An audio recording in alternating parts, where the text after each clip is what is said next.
एक बार राकेशपुर नामक गांव में राजेंद्र प्रसाद नाम का एक बड़ा सफल व्यापारी रहता था। राजेंद्र प्रसाद के 3 बेटे थे। सबसे बड़ा कृष्ण प्रसाद, दूसरा बेटा वीरनाथ और तीसरा बेटा रामनाथ। क्योंकि राजेंद्र प्रसाद बीमार था, उसने अपनी संपत्ति को अपने 3 बेटों में बराबर बांटने का फैसला किया। इससे पहले उसने अपने 3 बेटों की शादी कराने का फैसला किया। उन्हें उनके लिए अच्छे रिश्ते मिले और उसने तीनों की एक ही बार में शादी करा दी। शादी के बाद उसने अपनी संपत्ति बेटों को समान रूप से वितरित की। जैसे जैसे दिन बीते, राजेंद्र प्रसाद का निधन हो गया। इसीलिए तीनों बेटे अपने पिता की मृत्यु के बाद अलग हो गए और व्यक्तिगत रूप से अपना जीवन व्यतीत किया। उनके पिता ने जो संपत्ति दी, उसकी मदद से तीनों बेटों ने व्यापार शुरू किया और खुशी से रहने लगे। तीनों बेटों में से तीसरा बेटा बहुत घमंडी था।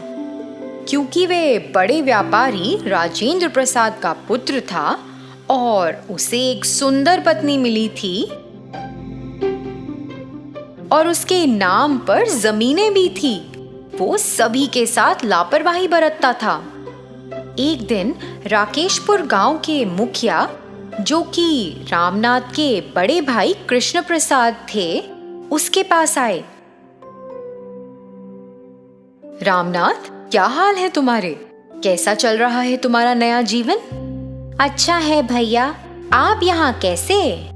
रामनाथ, गांव के मुखिया के रूप में हमने अपने गांव में जल सुविधाएं और सड़क सुविधाओं पर चर्चा की। इसलिए लोगों ने हमारे गांव के विकास में योगदान के रूप में इस गांव के अमीर परिवारों से दान पाने का फैसला किया है।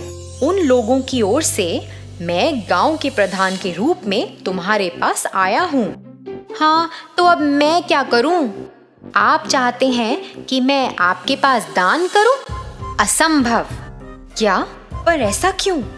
अगर हम अपने ही गांव की मदद नहीं करेंगे तो और कौन करेगा रामनाथ? मेरा इस गांव या इन लोगों से कोई लेना देना नहीं है। मेरे पास सब कुछ है, उतना मेरे लिए पर्याप्त है। मुझे अपने काम के लिए देर हो रही है, मैं जा रहा हूँ। रामनाथ का व्यापार सफल होने का कारण उसके गांव में काम करने वाले लोग थे, लेकिन रामनाथ ने अपने कार्यकर्ताओं के साथ भी कभी सम्मान के साथ व्यवहार नहीं किया। इस बीच रामनाथ के कार्यकर्ता ने देखा कि रामनाथ काम पर आ रहा है, तो उसने कहा, साहब, मैं आपका इंतजार कर रहा था। मेरा? क्यों? तुम मुझसे क्या चाहते हो? जाओ यहाँ से, अपना काम करो। साहब, मेरे बेटे का स्वास्थ्य ठीक नहीं है, कृपया मेरी मदद करें साहब। सब लोग मुझसे पैसा चाहते हैं। तुम क्या सोचते हो, मुझे पेड़ से पैसा मिलता है? साहब, कृपया मेरी बात सुने साहब, केवल आप ही मेरी मदद कर सकते हैं। कृपया मेरे बेटे को बचा लीजिए। जाओ यहाँ से, पहले जाओ, अपना काम करो। निर्दयी रामनाथ ने अपने कार्यकर्ता को भेज दिया। उसके इस व्यवहार से गांव के सभी लोग रामनाथ से घृणा करते थे। रामनाथ ने अपने परिवार, अपने धन, खेतों और अपने घर के बारे में सोचकर धन्य महसूस किया। उसने थोड़े समय में अपनी संपत्ति का 10 गुना विस्तार करने का सपना देखा। एक दिन लालची रामनाथ की एक पुजारी से रास्ते में मुलाकात हुई। आहा, कितना भाग्यशाली हूं मैं महान रामनाथ से मिला। क्या आप मुझे जानते हैं? अरे, आपको कौन नहीं जानता? आप नहीं जानते होंगे कि मैं कौन हूँ, लेकिन मुझे पता है कि आप कौन हैं। रामनाथ ने पुजारी द्वारा कहे गए शब्दों को नहीं समझा। साहब, आपके व्यवसायों के कारण बहुत से लोग कार्यरत हैं। आप भविष्य में अधिक सफल और समृद्ध होंगे। अच्छा, क्या ये सच है? जी हाँ, लेकिन उस सफलता को प्राप्त करने के लिए आपको कुछ पवित्र पूजा करने की आवश्यकता है। अच्छा, अगर मैं ऐसा करूं तो क्या ये काफी होगा? क्या ये इतना आसान है? फिर जल्दी से पवित्र पूजा की व्यवस्था करें। ये साधारण पूजा नहीं है, इससे आपको एक अच्छा भाग्य मिलेगा। कोई बात नहीं, मुझे बताएं कि हम इसे कब शुरू कर सकते हैं। साहब, आपको यह पूजा बहुत ही साधारण पहनावे में करनी चाहिए। आपको किसी भी प्रकार के आभूषण नहीं पहनने चाहिए। आपके सभी अच्छे कपड़े, आभूषण, संपत्ति के दस्तावेज, सभी नकदी और आपके परिवार के सदस्य सभी पूजा के समय आपके साथ में रखा होना चाहिए। अच्छा, वो क्यों?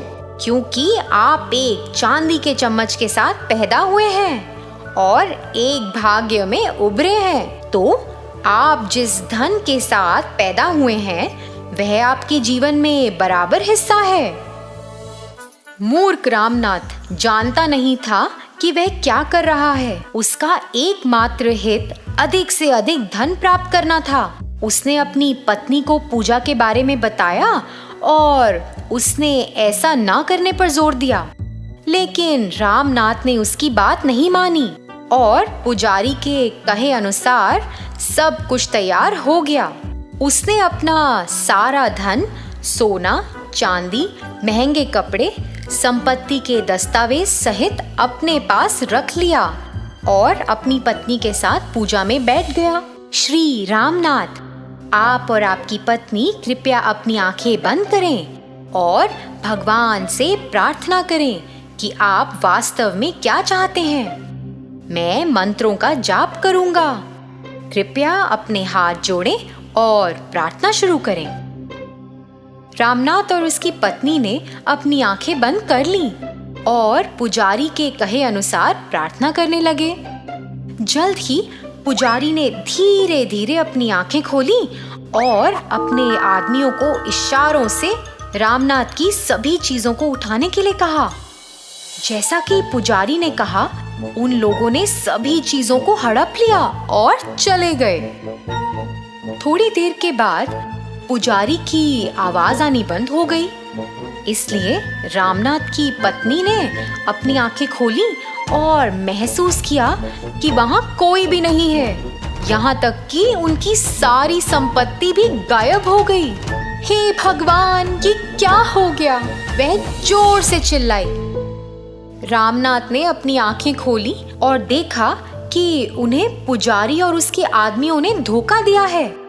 रामनाथ बहुत गरीब हो गया।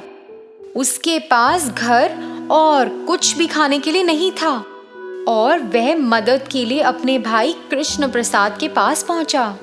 आओ रामनाथ, यहाँ किस लिए आए हो? तुम मेरी जगह पर क्या कर रहे हो? रामनाथ ने सब कुछ समझाया और उसकी मदद मांगी। तो अच्छा, क्या तुमने कभी सोचा था कि एक दिन तुम इस स्थिति में होगे? मुझे पता नहीं कि अब क्या करना है भैया। मैंने सब कुछ एक ही बार में खो दिया है। तुम निर्दयी और स्वार्थी इंसान हो और तुम इस भाग्य के पात्र हो। मुझे बताओ, यहाँ क्यों आए हो और मैं तुम्हारे लिए क्या कर सकता हूँ? क्या मैं आपके साथ कुछ दिनों तक रह सकता हूँ? तुम्हें याद है, मैंने तुमसे गांव के लिए कुछ पूछा था। तुम अपने पास मौजूद भाग्य के साथ मदद कर सकते थे, पर तुमने क्या कहा? तुमने गांव के लोगों की मदद करने से इनकार कर दिया। तुमने कहा कि तुम खुश हो और तुम्हारे पास एक अच्छा जीवन है और वही सब मायने रखता है। मुझे एहसास है कि मैंने एक गलती की है। आप कृपया मेरी मदद करें। मैं तुम्हारे पास आया था जब मुझे कुछ चाहिए था और तुम बिना किसी चिंता के अपने रास्ते पर चले गए। अब तुम जाकर अपना रास्ता खुद खोजो। कृष्ण प्रसाद ने कहा और दरवाजा बंद कर दिया। रामनाथ अपने दूसरे भाई से मदद लेने गया और उनसे भी वही उत्तर मिला। वह बहुत उदास था और उसे पता नहीं था कि क्या करना चाहिए। इसलिए वह मंदिर गया और बहुत उदास चेहरे के साथ बैठ गया। रामनाथ के कार्यकर्ता ने उसे मंदिर में उदास बैठे देखा और कहा, साहब, क्या हुआ साहब?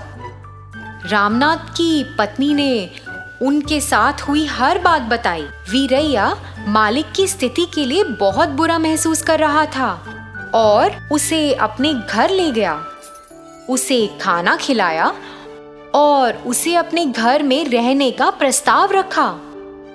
सब कुछ देखने के बाद रामनाथ को उन गलतियों का एहसास हुआ जो उसने अतीत में की थी। वीरैया, तुम कितने दयालु हो और तुम्हारा दिल कितना अच्छा है। मैंने तुम्हारी कोई मदद नहीं की थी, लेकिन तुमने बिना किसी अपेक्षा के मेरी मदद की है। तुमने मुझे, मेरी पत्नी और मेरे बच्चों को बचाया है। तुम बहुत अच्छे इंसान हो वीरैया। रामनाथ ने वीरैया के साथ अपने दुख साझा किए और थोड़ी राहत महसूस की। रामनाथ के पास करने के लिए कुछ भी नहीं बचा था, इसलिए उसने छोटी मोटी नौकरियां लेकर अपना नया जीवन शुरू किया और अपना जीवन व्यतीत किया। तो बच्चों, इस कहानी से हमें ये सीख मिलती है कि रवैया एक छोटी सी बात है जो एक बड़ा बदलाव लाता है।